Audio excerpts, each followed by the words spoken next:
cimientos de un trabajo de investigación. Y ahora vamos a revisar de manera muy rápida algunas pruebas estadísticas, ya que tenemos una hora, casi un poco más de una hora, para poder revisar algo que lo podemos hacer tranquilamente en todo un semestre, ¿no? Y que es lo que me ha tocado esta noche conversar con ustedes, ¿no? Que es el análisis bivariado. Bien, entonces el logro de esta sesión es que al finalizarla, ustedes puedan proponer el tipo de prueba estadística más conveniente para evaluar la asociación entre dos variables según el tipo de variable y el cumplimiento de supuestos.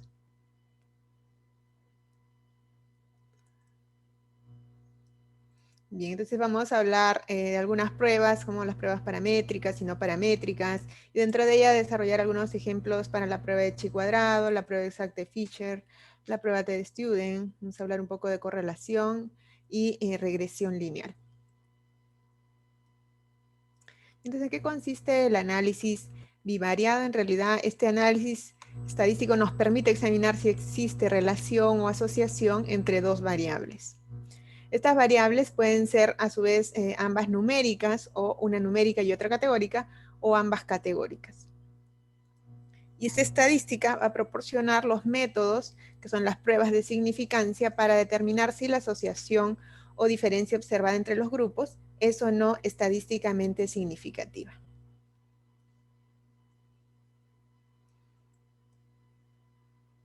Bien, vamos a recordar cómo es que se plantean las hipótesis estadísticas, ¿no? En un trabajo de investigación conocemos dos tipos de hipótesis, la hipótesis nula y la hipótesis alterna, ¿no?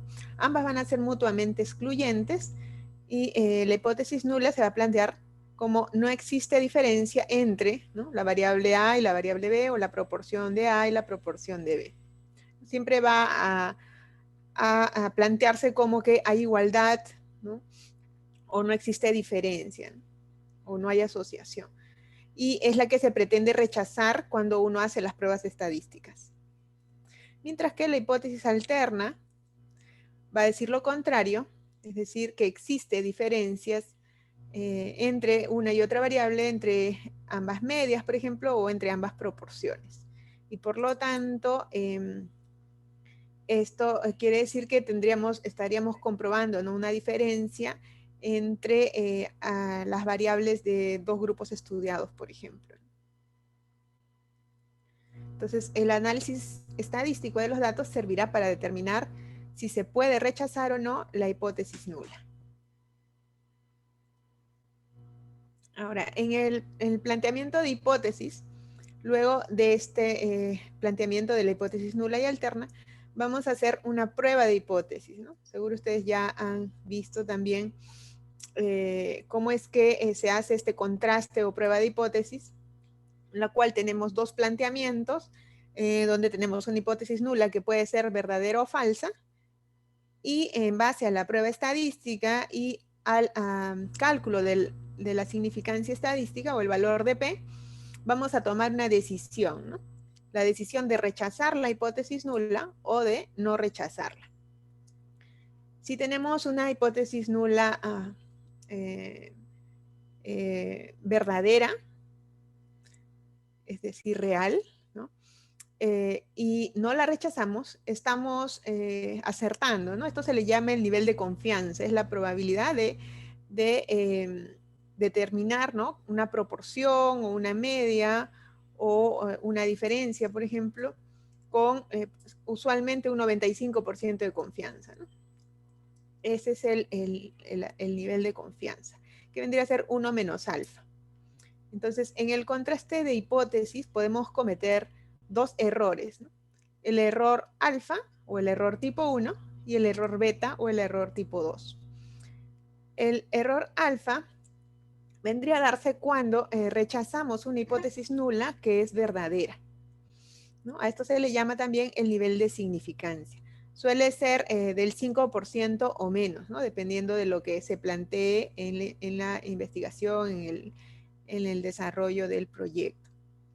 Mientras que el error tipo 2 o beta ocurre cuando no rechazamos una hipótesis nula y esta hipótesis es falsa. Estamos cometiendo un error Y lo contrario, que sería el rechazar una hipótesis nula que es falsa, vendría a ser un acierto, y a esto se le llama la potencia de la prueba, ¿no? La potencia de la investigación, y que viene a ser 1 menos beta. Entonces, ¿qué tendría el nivel de significancia? Es la probabilidad en tanto por uno de fallar en la estimación.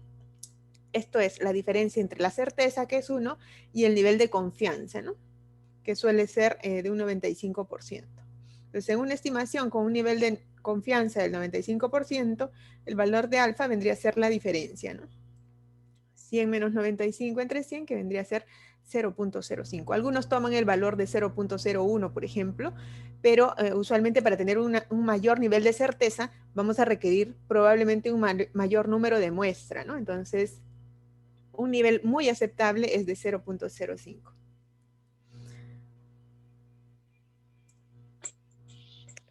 En el caso del poder estadístico, o también llamado la potencia de la prueba, vendría a ser el valor de la diferencia de 1 menos beta, ¿no? Sería la capacidad que tiene un estudio para rechazar una hipótesis nula falsa, o también la capacidad que tiene el estudio de detectar diferencias cuando realmente las hay. Usualmente en el diseño de una muestra se establece valores de poder o de potencia mayores o iguales al 80%, siendo un beta de 0.20, ¿no? Cuando ustedes hacen el cálculo de tamaño de muestra, ahí van a colocar con qué nivel de confianza quieren trabajar y también con qué potencia, ¿no? Sobre todo cuando se van a hacer comparaciones entre grupos.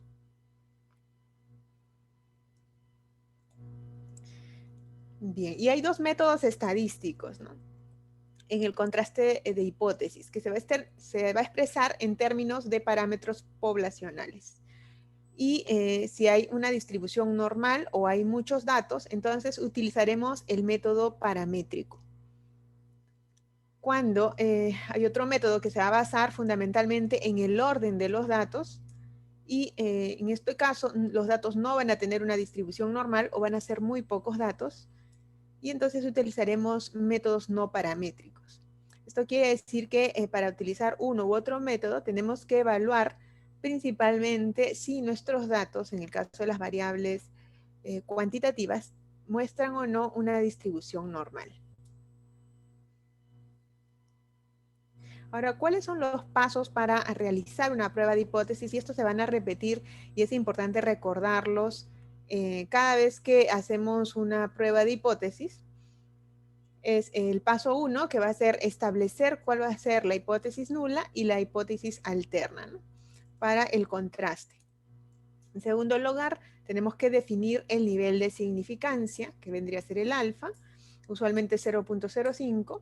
Luego vamos a seleccionar el estadístico de prueba apropiado, ¿no? Ya sea la prueba TD-Student, Chi-cuadrado, ANOVA, ¿no? La prueba de correlación, dependiendo del tipo de variable. En cuarto lugar, vamos a calcular el valor de P del estadístico de prueba a partir de los datos de la muestra.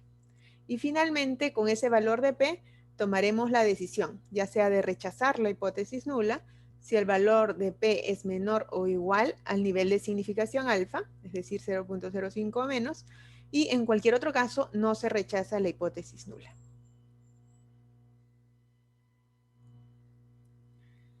Bien, entonces en el planteamiento de hipótesis hay dos formas de plantear tanto la hipótesis nula, ¿no?, como la alterna, que es un planteamiento unilateral o un planteamiento bilateral.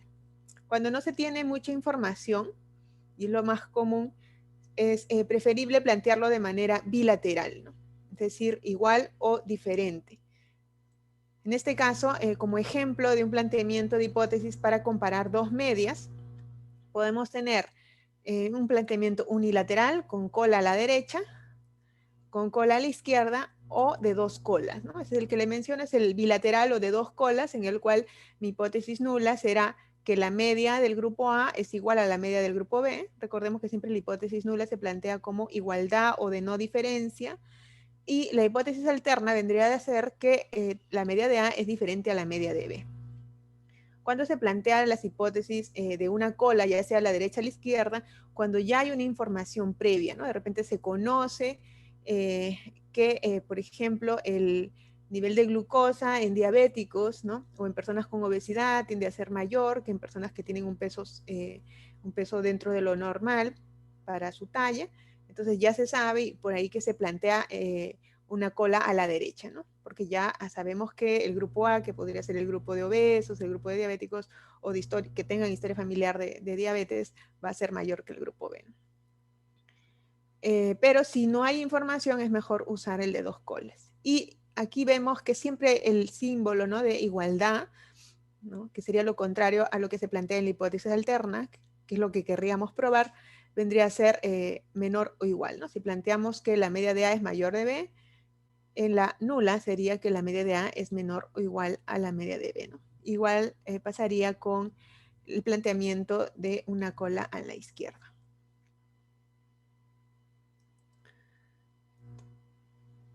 Como ejemplo de planteamiento de hipótesis de proporción, es muy similar, ¿no? Simplemente vamos a plantear que la proporción de 1, ¿no?, si es de una cola a la derecha, es menor o igual a la proporción de 2, ¿no? Mientras que la hipótesis alterna sería que la proporción de 1 es mayor que la proporción de 2. Mientras que el planteamiento bilateral o de dos colas usa el símbolo de igualdad. Esto es importante porque a la hora que vamos a interpretar o vamos a seleccionar el valor de P, en algunas pruebas como la TED Student, si trabajamos con el software, por ejemplo, con Stata, nos va a dar las tres opciones, ¿no? Ya sea unilateral a la izquierda, a la derecha o la bilateral. Entonces, de acuerdo a nuestro planteamiento, nosotros vamos a seleccionar el valor de P que corresponda. Por favor, si tienen alguna pregunta en el desarrollo del tema, me van escribiendo en el chat o pueden levantar la mano también para ir resolviéndolas. Bien, entonces vamos a empezar con el análisis bivariado entre dos variables categóricas, ¿no? ¿Qué pruebas se podrían utilizar? Vamos a desarrollar la prueba de chi cuadrado de Pearson y la prueba exacta de Fisher. Entonces, esta prueba de chi cuadrado y Fisher se utilizan cuando se desea evaluar si existe una relación entre dos variables categóricas.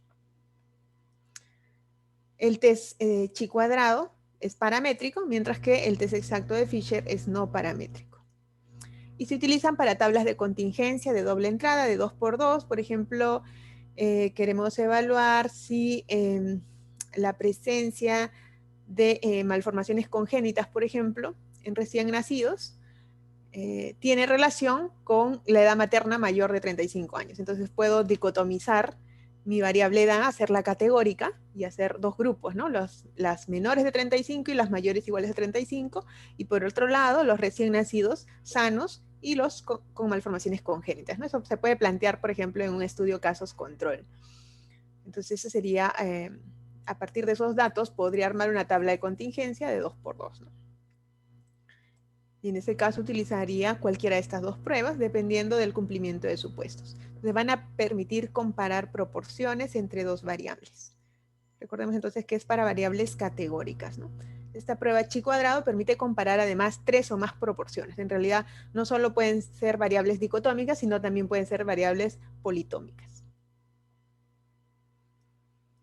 Entonces, en el caso de la prueba chi cuadrado, se basa en la distribución de chi cuadrado para dar un valor de P y compara las frecuencias observadas con las frecuencias esperadas. El planteamiento de hipótesis, en el caso de la hipótesis nula, diríamos que hay independencia entre las variables categóricas, mientras que la hipótesis alterna nos diría no hay independencia entre las variables categóricas. O también podríamos plantearlo como no hay asociación entre las variables categóricas para la hipótesis nula, y en la hipótesis alterna diríamos hay asociación entre las variables categóricas, ¿no? Por eso es la prueba de independencia o asociación. ¿Cuáles son los supuestos de la prueba de chi cuadrado? En una tabla de 2×2, todos los valores esperados en cada celda deben ser mayores a 5.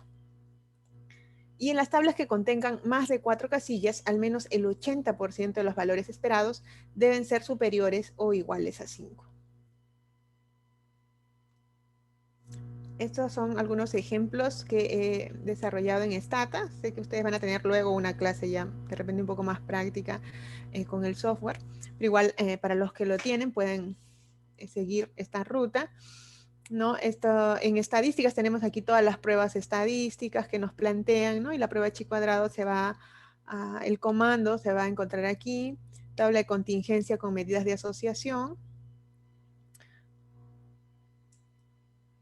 En este caso, como ejemplo, se está planteando que la variable independiente es la raza y la variable dependiente sería el estado civil, ¿no? Si están casados o no y si la raza tiene alguna asociación o no con el estado civil, ¿no? Entonces se plantearía que la hipótesis nula, raza y estado son independientes, y en la hipótesis alterna, que raza y estado no son independientes, es decir, están asociadas. Luego que accedemos a ese menú, entonces nos da la opción de colocar en la variable fila la raza y en la variable en la columna el estado, ¿no? Ya sea estado civil, ¿no?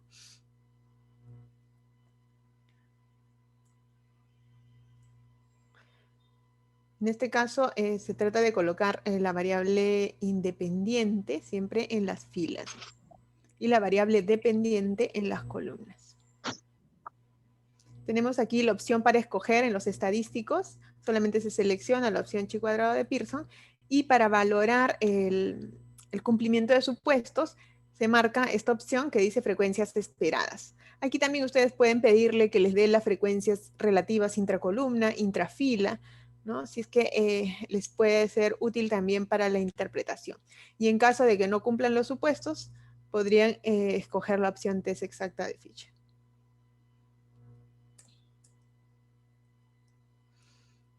¿No? Esta es la salida. El comando podemos también escribirlo directamente y es tabulate, la variable independiente primero, luego la dependiente. ¿No? Y nos da aquí el valor de P, que en este caso sería 0.00. ¿No? Entonces, con ese valor de P se tomaría la decisión de rechazar la hipótesis nula, ¿no es cierto? Porque es menor de 0.05. Al rechazar la hipótesis nula, ¿no? Anulo esta y me quedo con mi hipótesis alterna que me diría que raza y estado no son independientes, es decir, están asociadas. En el caso de la prueba exacta de Fisher, se utilizan también para tablas de 2×2. Es una alternativa a la prueba chi cuadrado cuando los valores esperados son menores de 5. El camino es el mismo, las tablas de contingencia con medidas de asociación. El planteamiento es similar en las hipótesis. Y la diferencia nada más es que aquí se va a marcar el test exacto de Fisher, ¿no?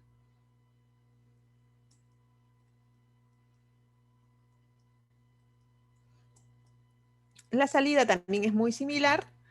La diferencia aquí es que además de colocar el comando tabulate, se coloca ya no chi cuadrado, sino exacto, ¿no? De la prueba exacta.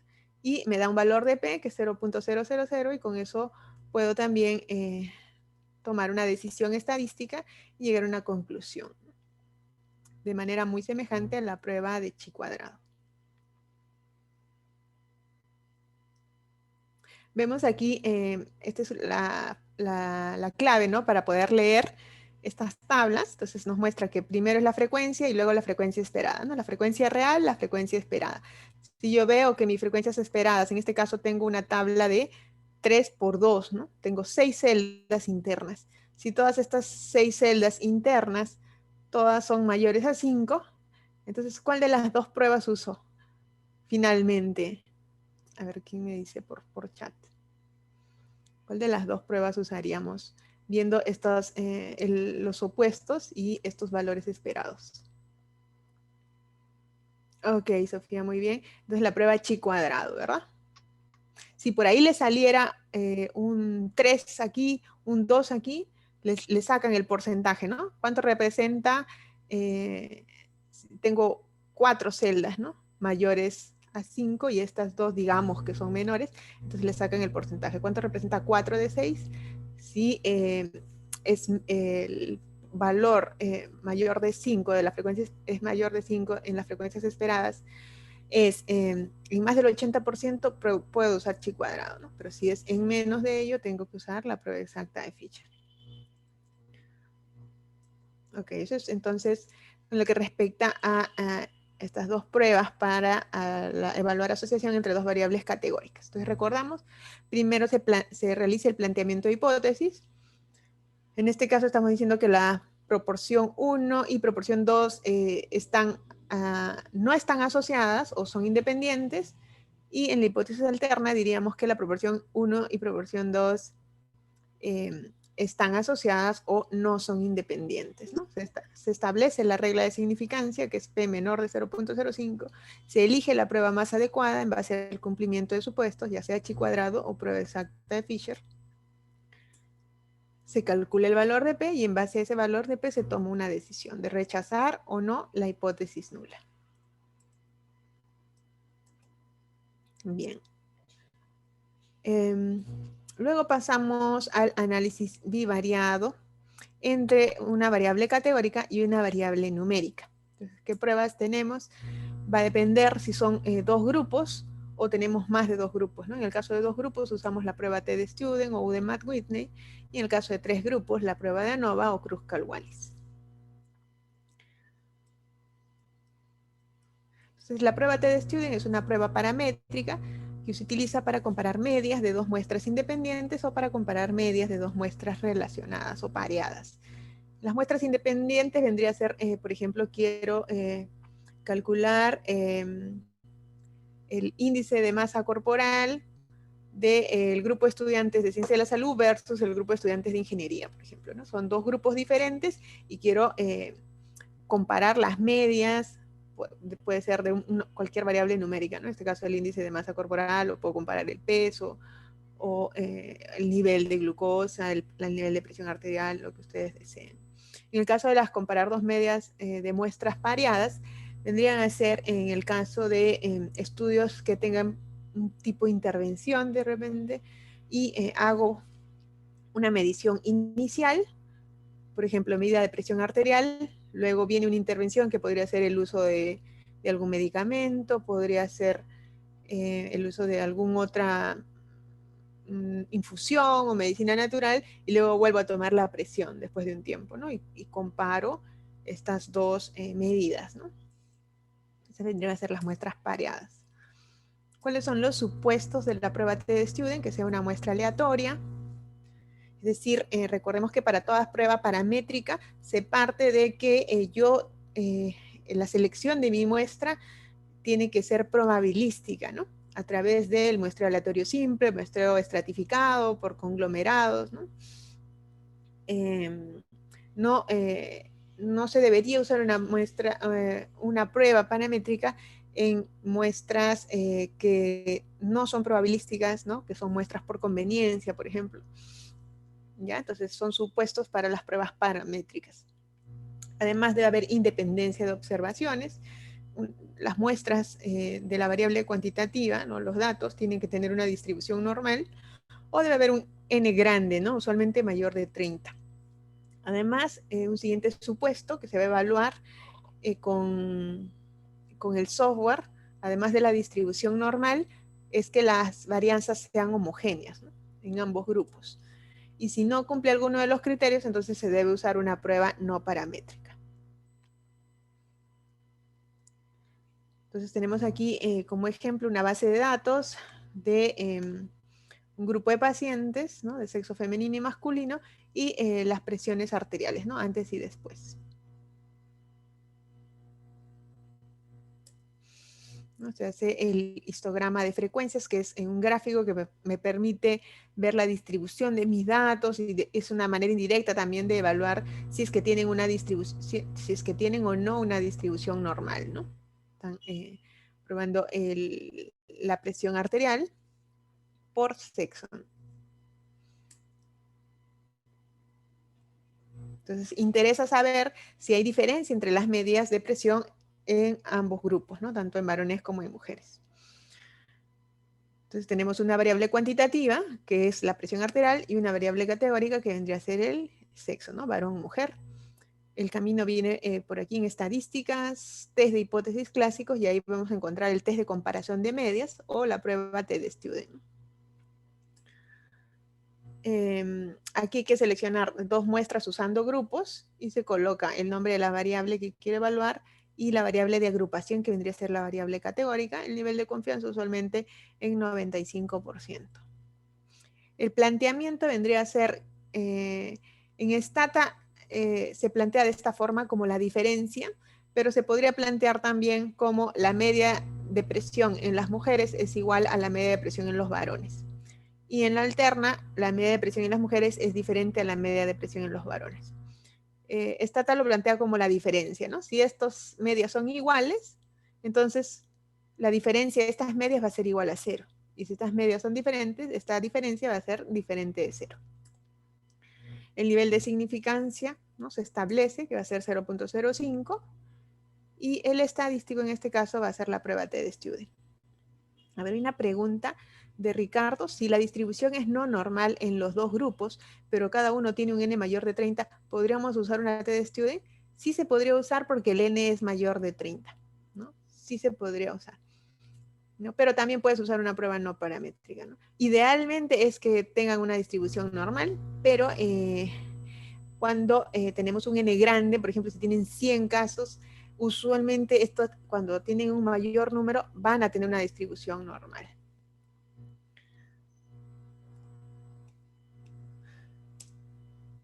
Ok, entonces tenemos aquí el comando en Stata es t-test, se coloca la variable cuantitativa, seguido de una coma, por la variable de agrupación, ¿no? Y eso es lo que les mencionaba, ¿no? Que aquí plantea la hipótesis alterna de dos colas, y tanto a la izquierda como a la derecha, y la bilateral, ¿no? Entonces usualmente se utiliza esta. Y acá nos plantea como la diferencia de la media en varones menos la diferencia de la media en mujeres es igual a 0, y la hipótesis alterna me diría que esa diferencia es diferente de 0. Aquí el valor de P tenemos 0.0062, quiere decir que es menor de 0.05. En este caso, nuestra decisión será con ese valor de P de rechazar, ¿no? Rechazar la hipótesis nula. ¿Y en qué vamos a concluir? Que si vemos aquí la media, entonces que ambas medias son diferentes, ¿no? ¿Y cuál es la que va a ser mayor? Entonces vamos a ver aquí que en el caso de los varones tienen una media de presión arterial de 159, que es mayor a la media de presión arterial en mujeres, que es de 153, y esta diferencia es estadísticamente significativa, ¿no? Yo puedo tener estos mismos números, pero con un valor de P mayor de 0.05, definitivamente no puedo concluir que es una diferencia, o sea que realmente hay diferencia entre ambos grupos, ¿no? Otro punto importante es también evaluar el intervalo de confianza, ¿no? Cuando estos intervalos de confianza no se cruzan, entonces yo puedo realmente concluir de que hay una diferencia, ¿no?, estadísticamente significativa. En este caso, estamos viendo que aquí hay un pequeño cruce de los valores, ¿no? El límite inferior en el grupo de varones es 156.3 y el límite superior en el caso de las mujeres es 156.4, ¿no? Suponiendo que, recordemos que estos intervalos de confianza nos dicen que con una probabilidad del 95%, el verdadero valor del parámetro, ¿no?, cae en ese rango. Entonces puede ser 156.35, por ejemplo. Y en el caso de las mujeres, ese valor, 156.35, también está dentro de ese intervalo de confianza.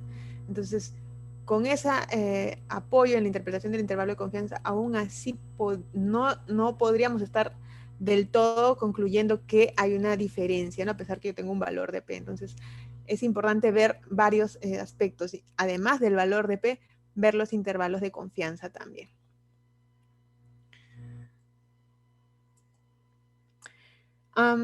Habíamos mencionado que además de la distribución normal o un n mayor a 30, necesito evaluar el cumplimiento de otro supuesto que son las varianzas homogéneas, ¿no? Entonces, para eso hay una prueba también en Stata que se utiliza para evaluar las varianzas, pero hay una opción en el caso de la prueba T que aún teniendo varianzas desiguales yo puedo continuar usando esta prueba, pero tengo que marcar esta opción, ¿no? Que dice varianzas desiguales. ¿Ya? El cumplimiento de la normalidad o el n mayor de 30 sí o sí se tiene que cumplir, pero aún teniendo, no cumpliendo el supuesto de homogeneidad de varianzas, puedo continuar usando la prueba T. ¿Ya? Entonces, el comando sería el mismo, pero se agrega unequal y la salida es igual, ¿no? Es semejante. Ahora, la prueba T para comparar dos medias relacionadas, ¿no? Esto es cuando hay una intervención, por ejemplo, la presión arterial antes y después, ¿no? Interesa saber si hay diferencia entre la presión arterial de antes y después. Hacemos el histograma de frecuencias, que es importante para evaluar también la distribución de mis datos, ¿no? Parece tener una distribución normal. Sin embargo, vamos a tener la certeza cuando se haga el test, ¿no? Para evaluar la normalidad. ¿Alguien recuerda cuál es ese test para evaluar normalidad? ¿Qué test podemos usar? ¿Alguien ha usado uno de esos tests?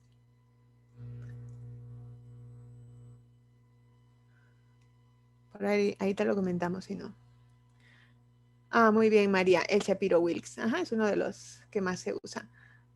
Así es. Bien. Tenemos entonces aquí nuestro gráfico de caja y bigotes. Este es el comando que pueden usar también para que les muestre. Y podemos ver también, es una forma de ver la distribución de mis datos, si hay algún sesgo, ¿no? Hacia la izquierda o derecha. ¿No? Vemos una cola un poco más larga, ¿no? Hacia los valores superiores en la presión arterial de antes. Y esta línea de en medio vendría a ser la mediana, ¿no? O el percentil 50, ¿no? Los valores de la caja, esta línea inferior vendría a ser el percentil 25 y esta de aquí el percentil 75, ¿no?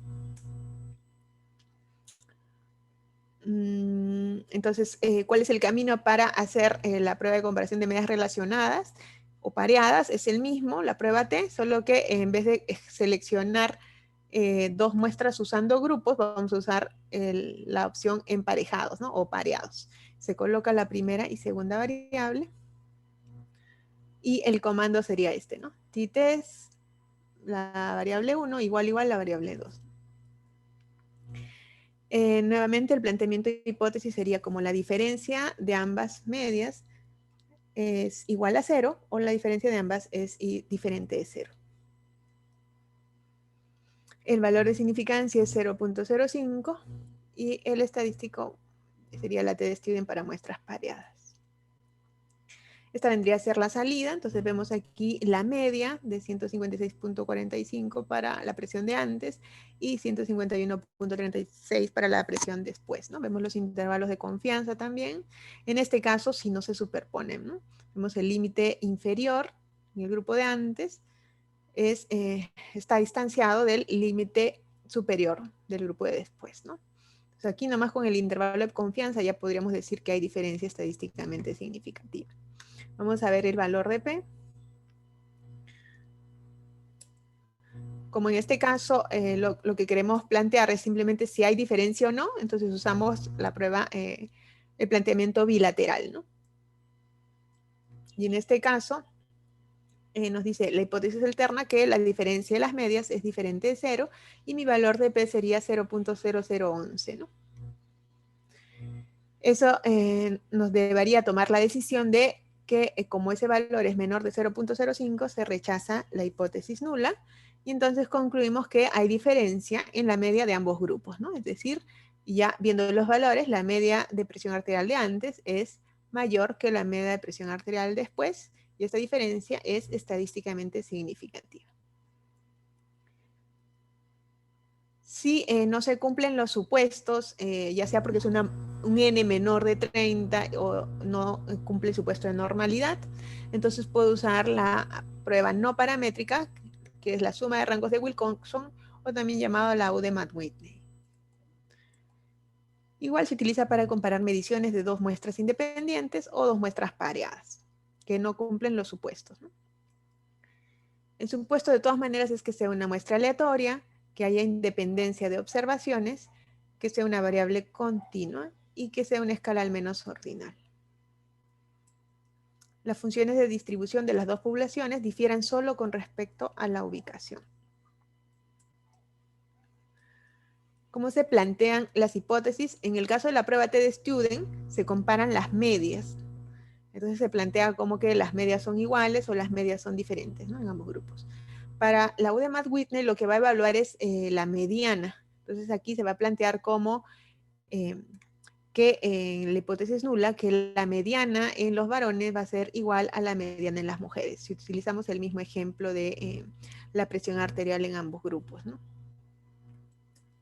Y la alterna vendría a ser que la mediana en varones es diferente a la mediana en mujeres. Se establece el nivel de significancia y el estadístico, que vendría a ser la suma de rango de Wilcoxon. Entonces, en este caso interesa saber si hay diferencia entre las medianas de presión arterial entre hombres y mujeres. El camino en Stata es aquí en la parte de test de hipótesis no paramétricos, y vamos a escoger la test de suma de rangos de Wilcoxon.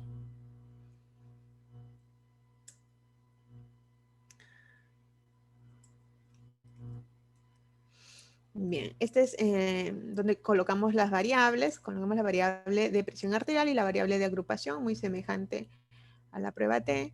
Este es el comando que se podría colocar directamente, ¿no? Rank sum, la prueba de rangos de Wilcoxon, la variable cuantitativa y la variable de agrupación. Esta es la salida. Aquí nos va a dar el valor de P.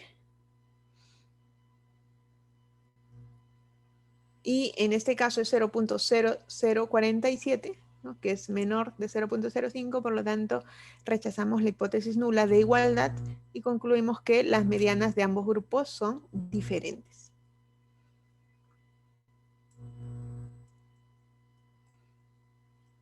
Bien, entonces ahí tenemos dos opciones de pruebas estadísticas, tanto paramétrica como no paramétrica, para evaluar dos grupos, ¿no? La diferencia de medias o medianas en dos grupos. Cuando tenemos más de dos grupos, utilizamos la prueba de ANOVA, que es una prueba paramétrica, utilizada para comparar medias de más de dos grupos, y la hipótesis que se plantea, si tuviera 4 grupos, por ejemplo, en el caso de la hipótesis nula, es que la media de 1 es igual a la media de 2, igual a la media de 3 e igual a la media de 4. La hipótesis alterna, que no todas las medias son iguales. Al menos una es diferente, ¿no? Hasta ahí llegamos con la prueba de ANOVA. Si queremos saber cuál es la que difiere de todas, ¿no? O cómo es la diferencia entre la 1 y la 3, entre la 2 y la 4, hay que hacer algunos test adicionales. ¿Cuáles son los supuestos de la prueba de ANOVA? Tienen que ser observaciones independientes, una muestra aleatoria, debe haber normalidad en la distribución de los datos o debe ser una muestra grande, mayor de 25 en cada grupo comparado. Debe haber homogeneidad de varianzas de cada subgrupo. Y eso también se debe evaluar tanto la normalidad como la homogeneidad de varianzas en Stata, ¿no? Bueno, en este caso Stata, pero pueden utilizar cualquier software para evaluarlo. Y además hay comparaciones a posteriori, como la comparación de Bonferroni o el método de Cheffe, ¿no? Estas se presentan una vez que el primer análisis ha rechazado la hipótesis nula y por lo tanto nos permite concluir que al menos una media es diferente, ¿no? Y entonces deseamos explorar los datos, dado que se ha encontrado un efecto significativo. Si llegamos a la conclusión de que todas las medias son iguales, es decir, que no rechazamos la hipótesis nula, nos quedamos con la primera salida de ANOVA, ¿no? Ya no hacemos comparaciones múltiples porque ya no tendrían sentido. Entonces tenemos aquí, por ejemplo, tres variables, que es el medicamento, droga. María. Me están diciendo que no me escuchan, por favor me confirma. Me confirman si me escuchan bien.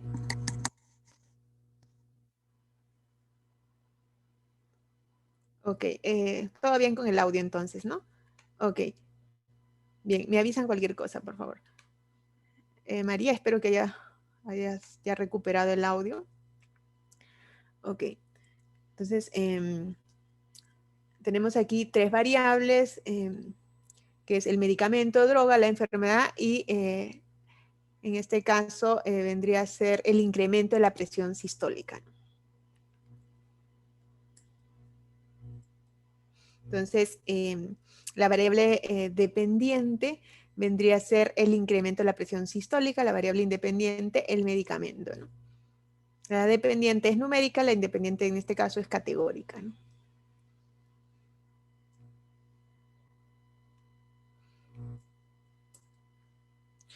Ok, siempre evaluamos la distribución de nuestros datos, podemos evaluarlo con los gráficos de caja, ¿no? Para la variable incremento de la presión arterial sistólica y la variable de agrupación, el medicamento. Y vamos a tener este gráfico que nos muestra eh,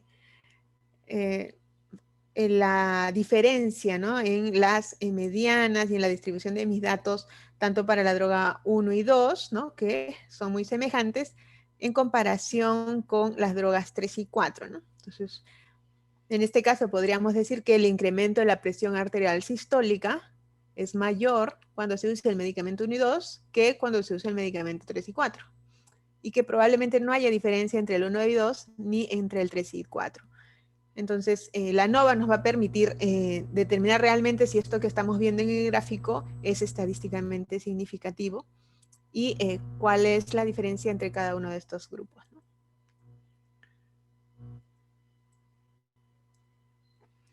Bien, ¿cuál es el camino para hacer la prueba de ANOVA? Vamos a modelos estadística, modelos lineales, ANOVA, MANOVA, ANOVA de un factor. Y aquí vamos a colocar en la variable respuesta o dependiente la presión, incremento de presión sistólica y la variable factor el medicamento, ¿no? Acá vamos a ver también que nos da la opción ya en un segundo paso, cuando veamos que realmente hay diferencia, podemos usar aquí las comparaciones múltiples de Bonferroni, Sheffield, CDAC, ¿no? La que más se utiliza en realidad es la Bonferroni. También hay otras opciones para producir una tabla sumaria donde les dé la media, la desviación estándar, ¿no? También pueden utilizarlo para complementar su interpretación, ¿no? Si le damos solo opciones aquí, estas dos opciones, vamos a tener esta salida que nos muestra el análisis de la varianza entre los grupos y dentro de los grupos, y hace también adicionalmente el test de Bartlett, que es el test de homogeneidad de varianzas. Entonces vamos a tener dos valores de P. El valor de P de ANOVA, que compara la media entre los grupos, y el valor de P de la prueba de homogeneidad de varianzas. Recordemos que para poder usar ANOVA, tiene que cumplirse el supuesto de la homogeneidad de varianzas. Tenemos el test de Bartlett, que ya viene incorporado a la prueba de ANOVA. En este caso tenemos un valor de P de 0.8. Con este valor de P, ¿qué podríamos decir de la igualdad de varianzas? ¿Alguien se anima? ¿Cumple el supuesto de homogeneidad de varianzas, sí o no?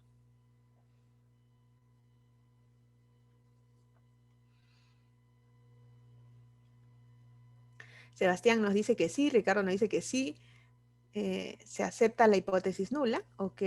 Entonces, claro, plantearíamos de la misma forma, como nuestras hipótesis estadísticas, diríamos que nuestra hipótesis nula es que las varianzas son homogéneas y la alterna que las varianzas no son homogéneas.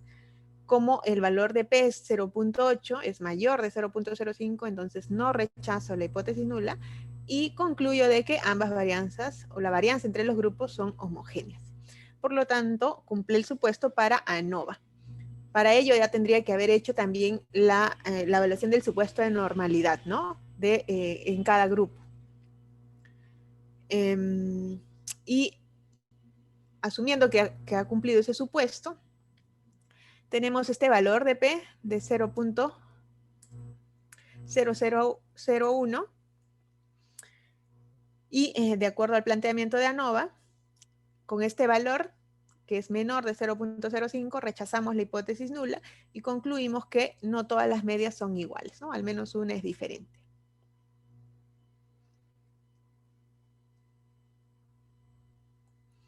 Entonces, en ese caso, como hemos determinado que hay diferencia, al menos en uno de los grupos, volvemos y esta vez podemos seleccionar además la tabla sumaria, ¿no? Que nos muestra la media, la desviación estándar y la frecuencia, ¿no? Es un N de 58, no es muy grande, ¿no? Si fuera 25 en cada grupo, podríamos asumir ya que cumple ese supuesto. Si no, tenemos que evaluar la normalidad de los datos, ¿no? Para ver si realmente podemos usar esta prueba. Vemos aquí también las medias. Y dado que el valor de P nos dice que hay diferencias, al menos en algún grupo, entonces aquí sí seleccionamos la prueba de comparación múltiple de Bonferroni, ¿no? Que es esta salida. Bueno, nos muestra todas las tablas, la de ANOVA, la tabla sumaria y además esta de Bonferroni, donde va a comparar el incremento de la presión arterial de la droga 1 con la 2, de la 2 con la 3, de la 3 con la 4 y así, ¿no? En la primera parte nos muestra la diferencia de las medias y en la segunda el valor de P, ¿no? Entonces vemos que, por ejemplo, entre la droga 1 y 2 no hay diferencias estadísticamente significativas, tampoco en la 3 y 4, pero si comparamos la 3 con la 1, perdón, la 2 con la 3, la 1 con la 4 y la 2 con la 4, sí, ¿no? Hay una diferencia estadísticamente significativa porque el P es menor de 0.05, ¿no? Entonces, esta prueba de Bonferroni agrega comparación por pares de los grupos, ¿no? Entonces, es importante para ya concluir de manera independiente con cada grupo. Si no cumpliera la prueba de el supuesto de normalidad o la homogeneidad de varianzas, entonces usamos la prueba no paramétrica, que es la prueba de Kruskal-Wallis.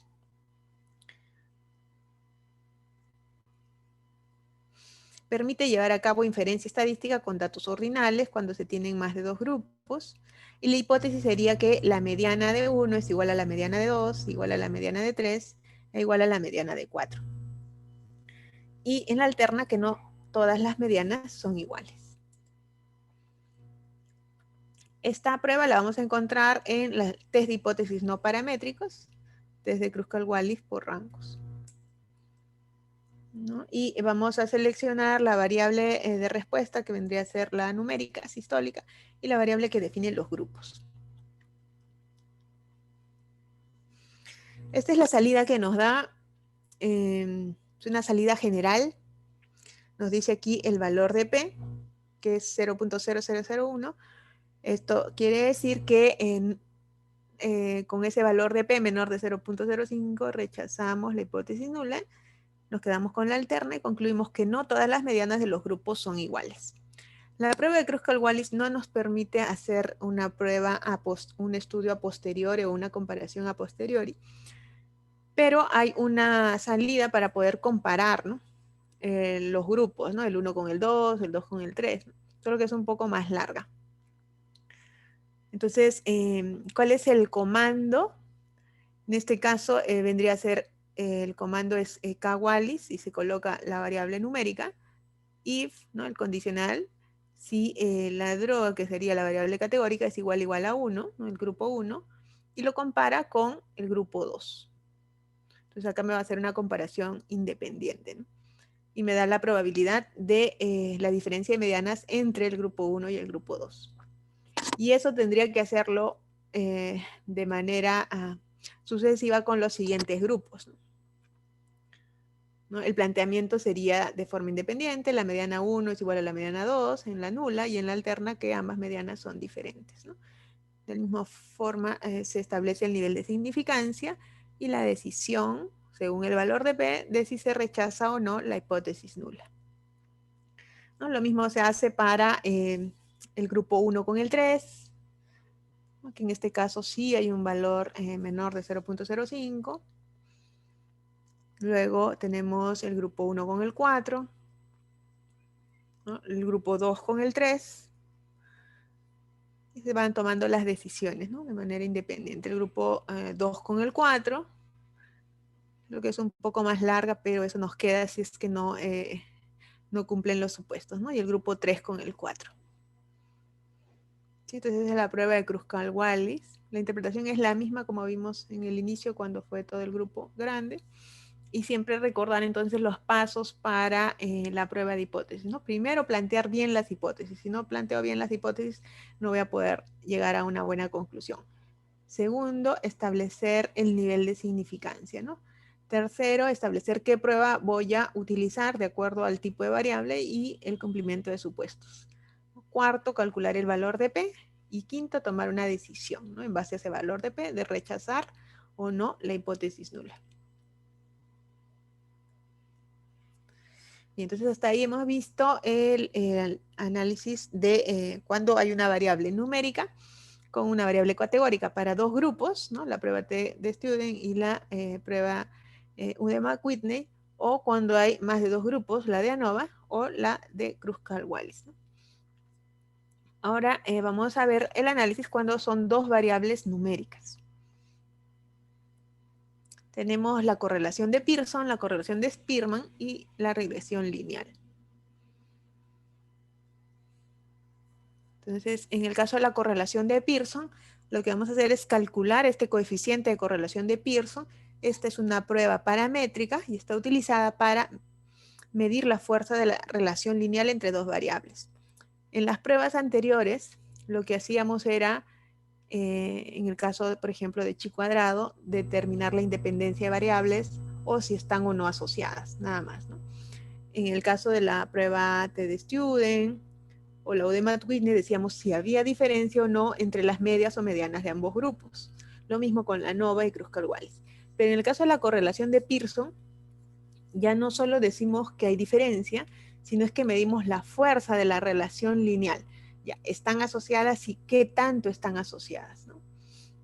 Es una fuerte asociación y además también nos permite medir la dirección.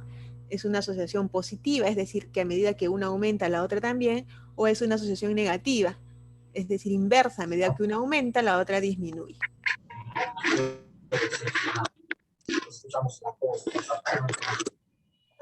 Entonces aquí vamos a evaluar los supuestos para la correlación de Pearson. Uno es que supone normalidad, ¿no? Entre las dos variables numéricas, X y Y. Es el supuesto principal, ¿no? De la correlación de Pearson.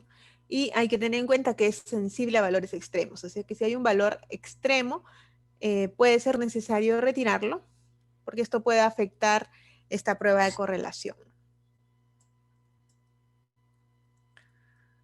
¿Cómo se plantearía la hipótesis? Es que el coeficiente de correlación, o el ρ, es igual a 0, es decir, no hay correlación, y en la hipótesis alterna, que el coeficiente de correlación o ρ es diferente de 0, ya sea hacia un valor positivo o hacia un valor negativo. Y de acuerdo al valor que tome el coeficiente de correlación, entonces yo voy a poder interpretarlo, ¿no? Si es 0, hay ausencia de correlación lineal, o sea, no hay asociación de variables. Pero si va entre 0.01 y 0.19, ya sea hacia un valor positivo o negativo, digo que hay una correlación lineal muy baja. Si es entre 0.20 y 0.39, hablo de una correlación lineal baja. Entre 0.40 y 0.69, una correlación lineal moderada. Entre 0.70 y 0.99, una correlación lineal alta a muy alta. Y en 1 vendría a ser la función lineal perfecta, ¿no? Están perfectamente relacionadas. Entonces, para eso vamos a tomar como ejemplo Stata tiene muchas bases de datos para practicar. ¿No? Este es un estudio longitudinal de mujeres con muchos datos. Y en este caso desean analizar la relación entre el tiempo de horas de trabajo, que es la variable tenure, y el salario, ¿no? Que es la variable wage.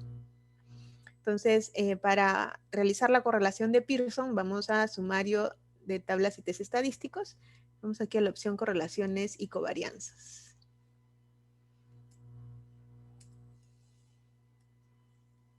Se colocan las dos variables. En este caso, vamos a colocar la variable independiente y luego la dependiente.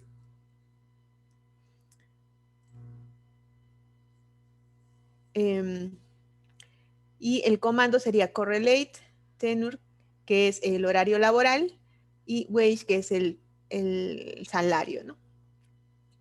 Y nos da estos valores, ¿no? El valor del coeficiente de error, ¿no? Obviamente, entre tenure y tenure, que es la misma variable, el coeficiente lineal es perfecto, ¿no? Porque son los mismos valores. Pero lo que queremos ver es la relación entre las dos variables, ¿no? El salario y el horario laboral. Y vemos que toma un valor de 0.17, que según la tabla que vimos es positivo, y más o menos estaría en una correlación lineal baja, ¿no? Baja a muy baja.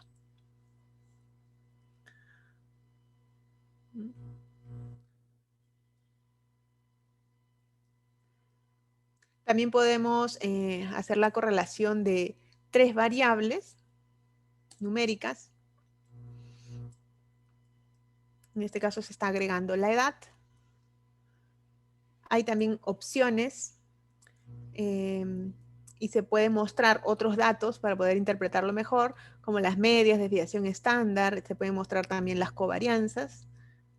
Pero en el caso de que si le pedimos que nos muestre las covarianzas, ya no vamos a poder ver el coeficiente de correlación, ¿no? Entonces vamos a tener que hacer una tabla adicional para poder verlo, ¿no? Y nos muestra la media de cada variable.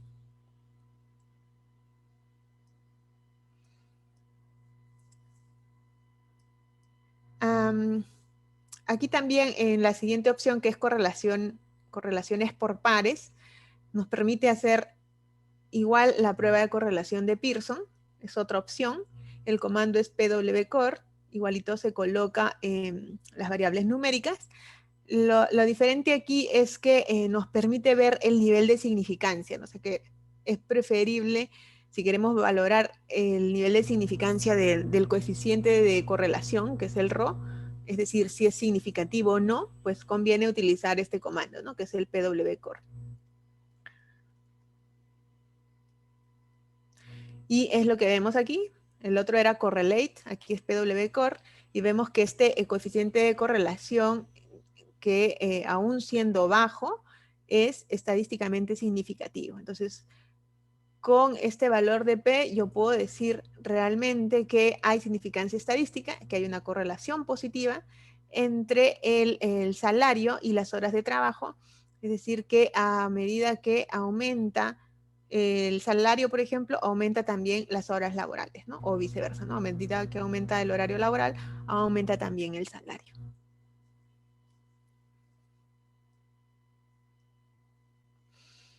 Cuando uno evalúa o quiere evaluar si dos variables tienen una relación lineal, con esta prueba de correlación, es importante hacer el gráfico de dispersión, ¿no? Que nos permite también evaluar esta relación entre dos variables numéricas. Y esta está en la opción de gráficos de doble entrada y se van a crear el gráfico de dispersión, ¿no? La variable Y vendría a ser la variable dependiente, que en este caso se ha considerado como dependiente el horario laboral y como independiente el salario.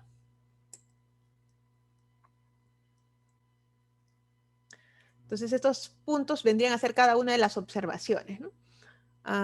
Por ejemplo, acá hay un caso que tiene un horario laboral de 5 horas y sin embargo, perdón, el horario laboral está aquí, un horario laboral de 25 horas y el salario es alto, ¿no? Pero también tiene un mayor número de horas. Por aquí vemos de repente una jornada laboral pequeña de 1 a 2 horas, pero con un salario muy alto, ¿no? Entonces, vamos a ver la dispersión de todos los casos. Es el gráfico de dispersión. Como opción a la correlación de Pearson, cuando no se cumple el supuesto de normalidad de la variable X y Y, se puede usar la correlación de Spearman, ¿no? que es una prueba no paramétrica, y evalúa la relación monótona entre dos variables continuas u ordinales. En las observaciones, que no supone normalidad, o sea, se puede usar, y tampoco es sensible a valores extremos, ¿no? La hipótesis se plantea un tanto diferente porque aquí no va a haber un coeficiente de correlación, simplemente se va a plantear la hipótesis nula como que X y Y son mutuamente independientes, es decir, no están asociadas, o en la alterna que X y Y no son mutuamente independientes, es decir, están asociadas, ¿no? O están correlacionadas. El único supuesto vendría a ser que tienen que ser igual variables aleatorias, ¿no? Y debe haber al menos una escala ordinal. La opción está aquí en los test de hipótesis no paramétricos, el test de correlación de rangos de Spearman.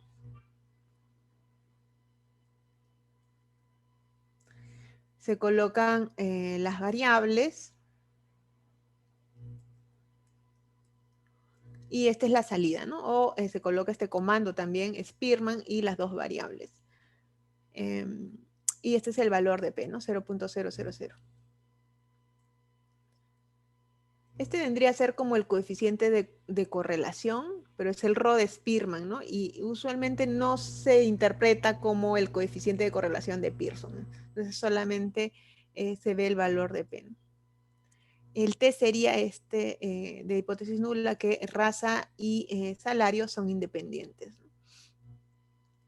Con este valor de P, entonces diríamos que como el valor de P es menor de 0.05, se rechaza la hipótesis nula y por lo tanto decimos que raza y salario no son independientes, ¿no? Es decir, están asociadas. Bien, entonces, ¿qué mide un coeficiente de correlación? El coeficiente de correlación mide el grado en que dos variables tienden a cambiar al mismo tiempo, ¿no? Ya sea hacia una forma directamente proporcional, positiva, o sea, a medida que una aumenta, la otra también, o de una forma inversa, ¿no? Donde el coeficiente sería negativo, es decir, que a medida que una aumenta, la otra disminuye. Este coeficiente describe tanto la fuerza como la dirección, ¿no? La fuerza dependiendo del valor de correlación, ¿no? Si es 0.5, de repente es una correlación moderada, pero si es 0.9, es una correlación alta, muy alta, ¿no? Y la dirección dependiendo del signo, ¿no? Si es positivo o negativo. Y siempre es una buena idea examinar la relación entre las variables con un gráfico de dispersión.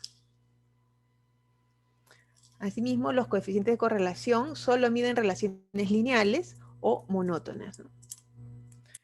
Cuando hay variables, pueden haber diferentes tipos de relaciones, ¿no?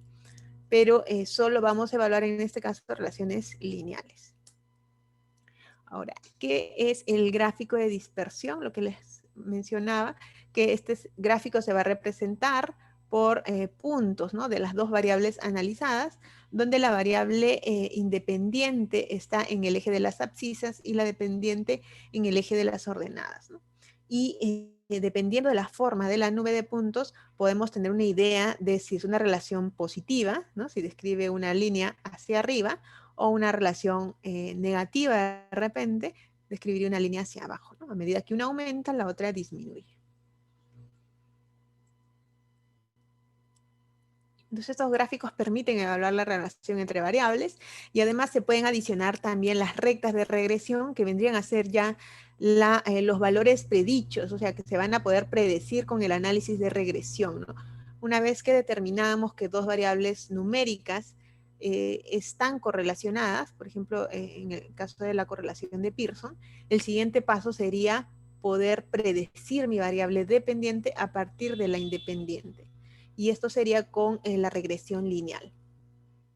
Entonces vamos a ver aquí en este gráfico de dispersión, por ejemplo, tenemos esta recta de regresión y me muestra una correlación positiva, ¿no? Aquí tenemos el valor de Y, que vendría a ser el valor de mi variable dependiente. En este caso, lo que está evaluando es dos variables, ¿no? La edad, que es la variable independiente en el eje de las abscisas, y el colesterol, que sería mi variable dependiente en el eje de las ordenadas. Entonces, vamos a ver que a medida que la edad aumenta, los niveles de colesterol también tienden a aumentar, ¿no? Lo podríamos ver con los gráficos, la nube de dispersión, sí, podría ser visible, pero ya con la línea de regresión o la recta de regresión, pues va a ser más evidente, ¿no? Y esta de aquí vendría a ser la ecuación de regresión, donde se va a predecir el valor de la variable independiente, perdón, de dependiente, la variable Y, que sería colesterol, a partir del valor que va a tomar mi variable independiente, ¿no? Y el R cuadrado, que es el coeficiente de determinación, que es en porcentaje, me diría qué tanto, ¿no?, este modelo puede explicar el valor de mi variable dependiente. Aquí, por ejemplo, tenemos más bien una relación lineal. Si la anterior era una relación lineal positiva, esta de aquí es una relación lineal negativa, ¿no? A medida que aumenta la edad, el tiempo, ¿no? En este caso, bueno, están evaluando un tiempo, ahorita no recuerdo qué es AF, pero de esta variable, el tiempo va a disminuir, ¿no? Que es el tiempo de los controles, ¿no? Y aquí también, ¿no? Es una relación lineal negativa, ¿no? A medida que esta variable de tiempo aumenta, el nivel de colesterol disminuye.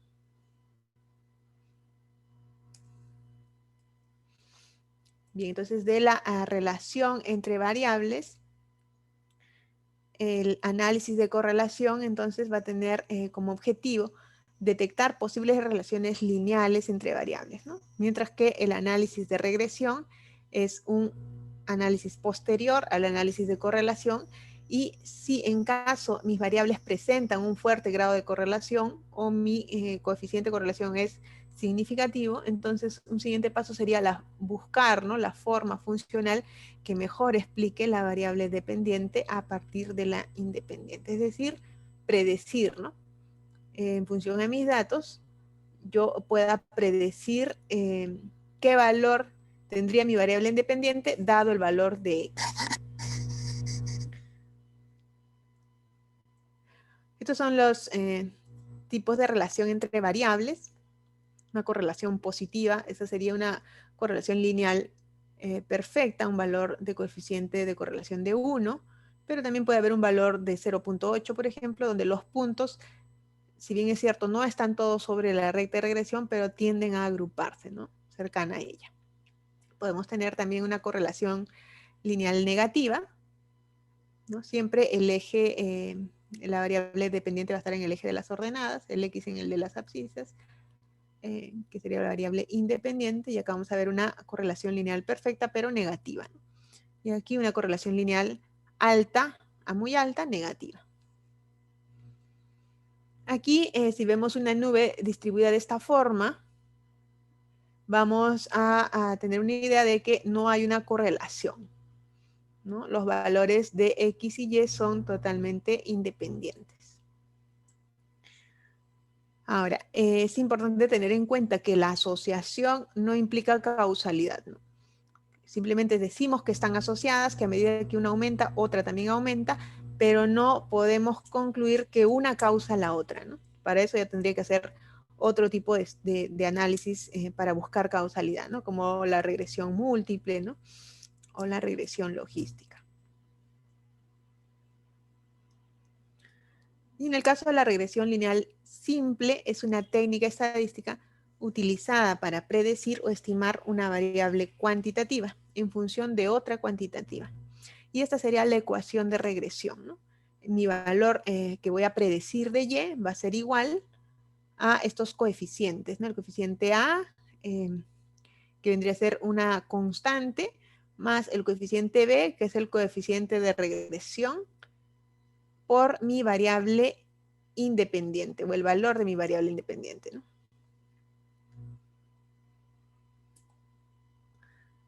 Entonces, acá vamos a ver lo que les mencionaba, este punto, por ejemplo, representa el valor de mi variable independiente cuando X tiene determinado valor. Y así se van a ir formando esa nube de puntos, donde X o la variable independiente puede ser también la variable exposición, un factor de riesgo, ¿no? Y la variable Y vendría a ser mi variable respuesta.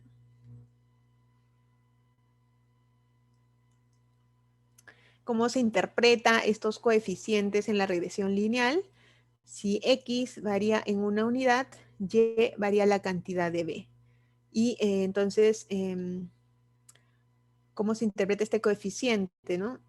B, si B es mayor de 0, las dos variables aumentan. Es decir, si mi variable X aumenta en su valor, entonces la variable Y también va a aumentar, ¿no?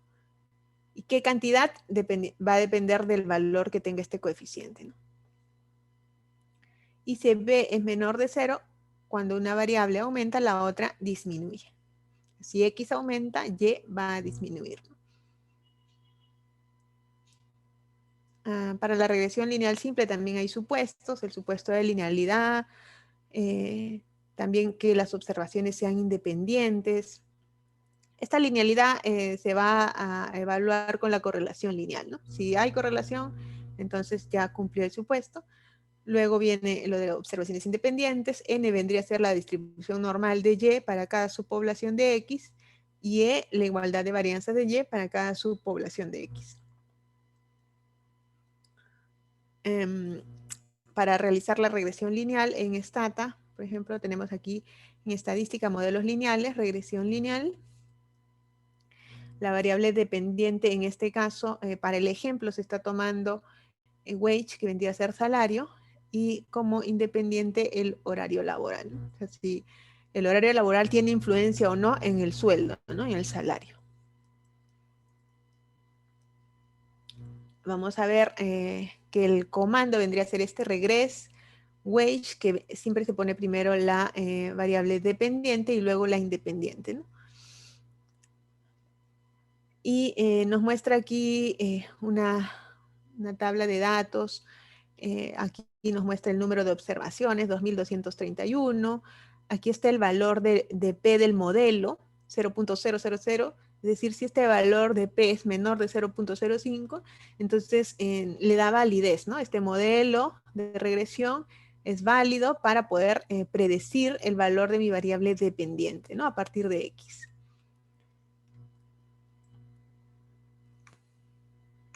Esta parte de aquí es la tabla de ANOVA, suma de cuadrados, grados de libertad, cuadrados de las medias. Uy, aquí se desconfiguró un poco. Pero bueno, el R cuadrado es el coeficiente de determinación. Entonces, este coeficiente de determinación se interpreta en porcentajes. Si es 0.03, diría que el 3% del valor de mi variable dependiente se puede explicar por este modelo. O sea que si bien es cierto, están relacionadas las variables y este modelo puede explicar en parte el sueldo, ¿no? A partir del horario laboral, no es el único, ¿no? Solo explicaría el 3% del cambio en esta variable dependiente, ¿no? Y en la parte de abajo nos muestran los coeficientes, ¿no? En este caso, tenemos la constante, que sería 6.68, ¿no? En mi fórmula, dependiente es igual a, que es la constante, más el coeficiente de regresión, que es el B. Entonces, mi coeficiente de regresión está aquí, ¿no? Mi variable independiente es tenor, 0.18 por el valor de X, ¿no? Entonces, esta sería mi fórmula de regresión, mi fórmula de predicción de mi variable dependiente. Yo puedo entonces estimar o predecir qué sueldo tendría, ¿no? Una de estas mujeres que están de repente en este país, ¿no? A partir de su horario laboral. Simplemente igualando, ¿no? 6.68 más el coeficiente de regresión por el valor, ¿no? Si, por ejemplo, trabaja 10 horas, entonces puedo estimar de alguna forma cuál será el sueldo, ¿no? Si trabaja 20 horas, puedo estimar cuál será su sueldo también. Este coeficiente de regresión es positivo, es decir, que a medida que el horario laboral aumenta, también lo hará el salario, pero solo en 0.18 veces, ¿no? Es muy bajo el cambio. Entonces, por cada punto, otra forma de interpretarlo es por cada punto que la variable X suba, la variable Y subirá 0.18 puntos, ¿no?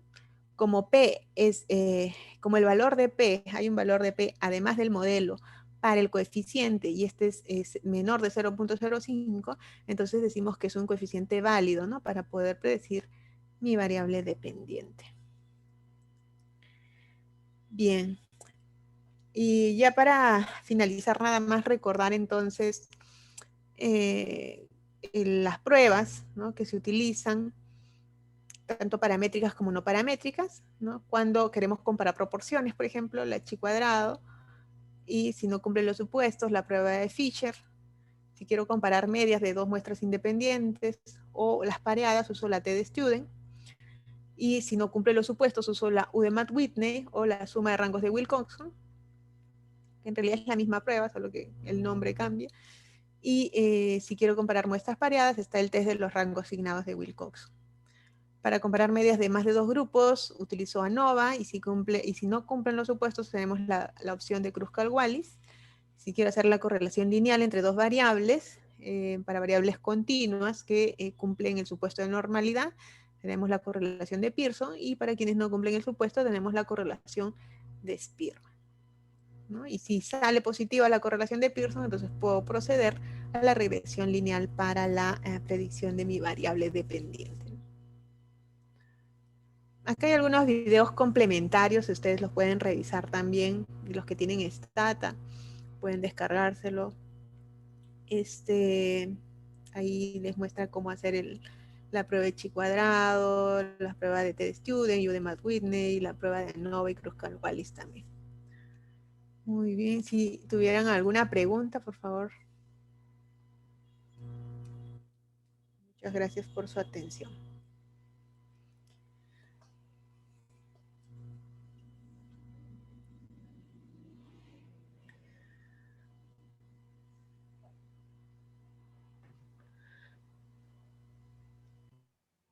Agradecemos cordialmente a la doctora Milagros. Muchas gracias, doctora, por su ponencia. Agradecemos el apoyo de nuestra sociedad. Hemos quedado realmente encantados con la información que nos ha brindado. A continuación, a todos los presentes les invitamos a llenar el pase de lista final y bueno, nos estaríamos despidiendo hasta la siguiente fecha programada. Marco, disculpa, hay tres preguntas Perdón, en el perdón. chat. Sí, A sí, ver, Julio, doctora. ok. Ok, gracias Claudia por tu comentario. Ricardo Rodríguez pregunta, ¿las pruebas paramétricas dan evidencia más fuerte con respecto a las no paramétricas? De hecho, son más robustas, ¿no? Justamente porque tenemos muestras que van a cumplir ciertos supuestos de normalidad, entonces siempre vamos a preferir tratar de usar pruebas paramétricas, ¿no? Pero en algunos casos en los cuales no se cumplan los supuestos y para llegar a ciertas conclusiones, tenemos que hacer uso de las no paramétricas, ¿no? No es lo ideal siempre es usar paramétricas, pero no siempre se puede, ¿no? Y tampoco podemos estar usando paramétricas cuando no cumplimos los supuestos, ¿no? Entonces tenemos otras opciones. A ver, Sebastián pregunta, para comparar una variable categórica y una numérica, ¿qué te se utiliza? Una categórica y una numérica. Sí, si yo tengo, por ejemplo, dos grupos, estamos hablando de categórica, sexo masculino y femenino, y una numérica, puedo hablar, a ver, de ustedes que están llevando clases, entonces, digamos, el promedio ponderado, ¿no? Entre varones y mujeres, quieren comparar. Entonces, para comparar esos promedios, que son variables numéricas, y tenemos solo dos grupos, utilizaríamos la T de Student, si cumplen los supuestos, ¿no? Del N mayor de 30 o de la normalidad, ¿no? De los datos. Y si son más por ejemplo, lo que quiero comparar es estado civil de repente, ¿no? Entonces tengo más opciones. Entonces utilizaría la de ANOVA o la de Kruskal-Wallis, ¿no? Ok, Hernán pregunta, en los artículos para determinar los factores asociados se usa chi cuadrado para determinar la asociación de variables, pero al momento que se hace el análisis multivariable en las tablas ponen el valor de P, ¿es el mismo valor de chi cuadrado? Sí, usualmente en los artículos ya hacen tablas resumen, ¿no? O sea, uno va a hacer el análisis de muchas variables, pero no va a poner cada una de las tablas, sino simplemente va a hacer un resumen del análisis de cada variable y va a colocar su valor de P para mostrar si realmente mostró asociación o no. No sé si por ahí va la pregunta, Hernán, o había algo más.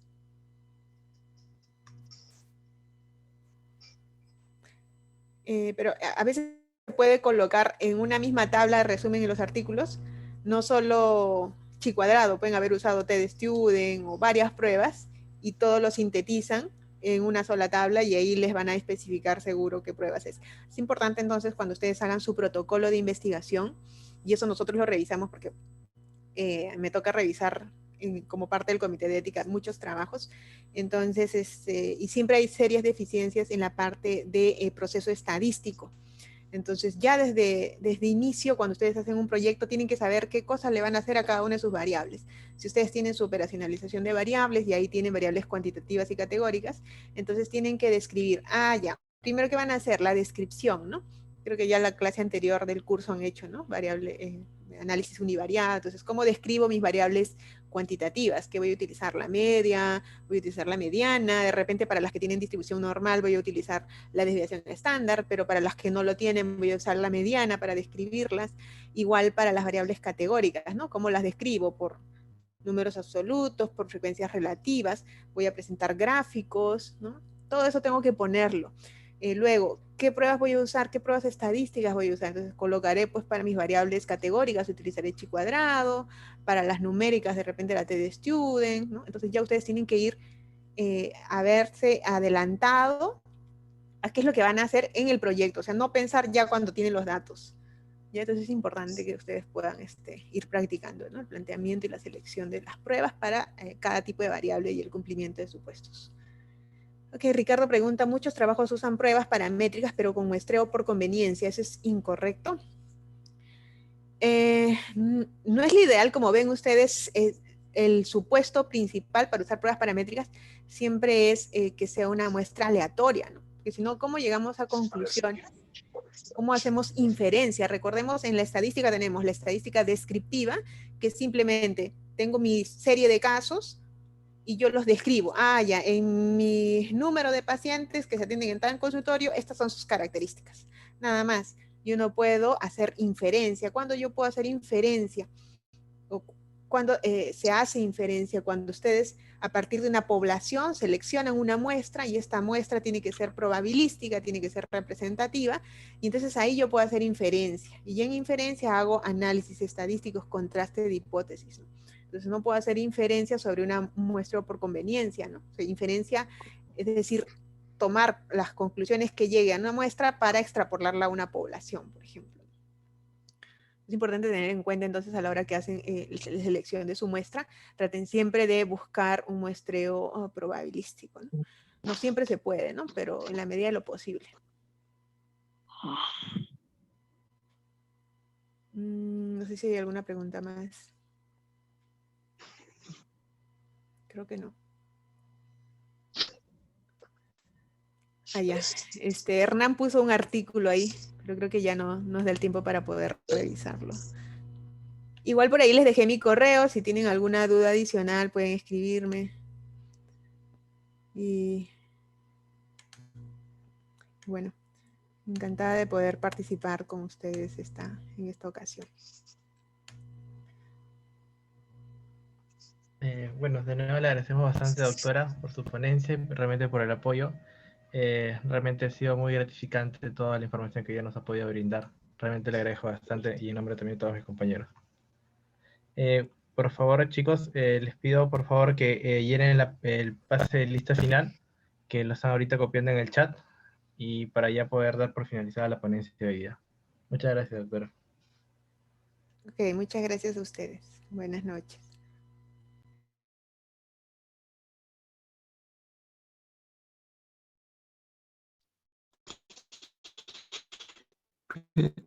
Auti, auti.